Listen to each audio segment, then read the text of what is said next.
Viva la Musica! Seit Beginn der Corona-Zeit ist es mein Wunsch, Musik weiterleben zu lassen, trotz aller Einschränkungen. Und so habe ich mich sehr über die Einladung gefreut, am Festival Internacional de Órgano in Guanajuato teilnehmen zu dürfen. Zunächst möchte ich Ihnen ein wenig über mich selbst erzählen.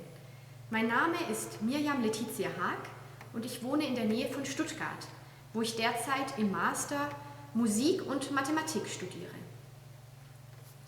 Als kleines Kind habe ich mit dem Geigenspiel begonnen, doch konnte mit 9 Jahren meine Eltern überreden, auch Klavier lernen zu dürfen. Und ich habe es geliebt. Vor der Schule habe ich lieber Klavier geübt als gefrühstückt. Orgel habe ich erst mit 15 Jahren begonnen. Und zwar hatte ich eine Musiklehrerin, die mich in der Schulkapelle in der Mittagspause unterrichtet hat.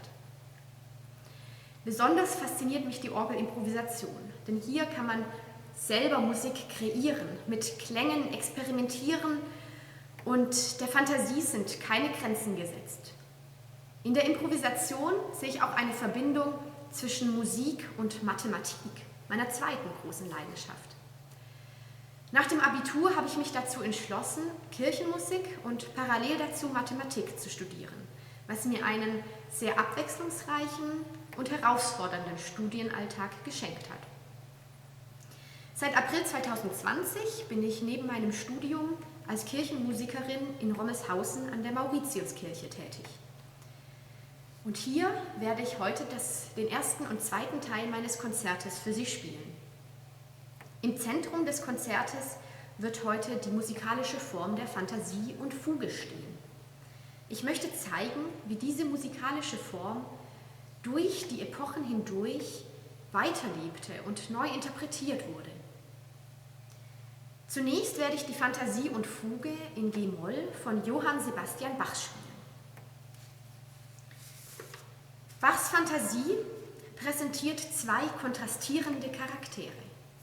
Die erste ist geprägt von kraftvollen Akkorden, voll Leidenschaft und spannungsvollen Dissonanzen, ebenso wie Verzierungen und herabstürzenden oder aufsteigenden Läufen.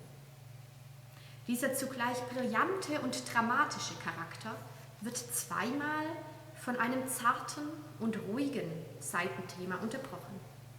Hier zaubert Bach eine Sequenz mit gemächlich schreitendem Bass, über den ein dreistimmiges Gewebe mit Echos entsteht. Die Fuge strahlt für mich Lebensfreude und Energie aus und beweist Bachs kontrapunktische Genialität. Obwohl das Thema immer wiederkehrt, wirkt es durch die ständig wechselnden Stimmlagen und die Tonalitäten jedes Mal wie neu. Filigrane und ideenreiche Zwischenspiele führen zielgerichtet in neue Abschnitte über und sorgen dafür, dass der Spielfluss nie unterbrochen wird. Doch mehr Worte will ich nicht verlieren und die Musik selber sprechen lassen.